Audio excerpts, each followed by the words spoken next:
This is how you can turn on the incognito mode on your Android. So what you have to do is to open up the web browser of your choice. So let me start with the Google Chrome, which is a very popular choice.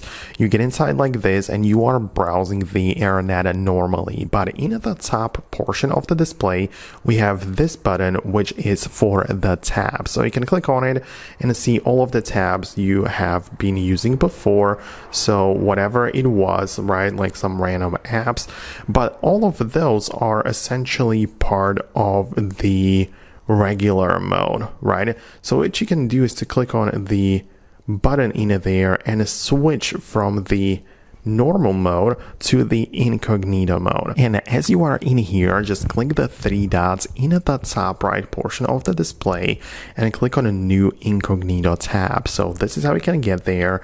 This is the page where you can see what it applies, like the history doesn't get saved or cookies or anything else, and this is how you can now browse it, right? So of course you can come back in here, and now in the tabs mode, the tabs view, we have the regular tabs, incognito tabs, and the groups, right? So that's how you can manage it specifically within the Google Chrome. But if you're using a different browser, for example, the Samsung internet on my Samsung phone is the pre-installed browser, we can get it there.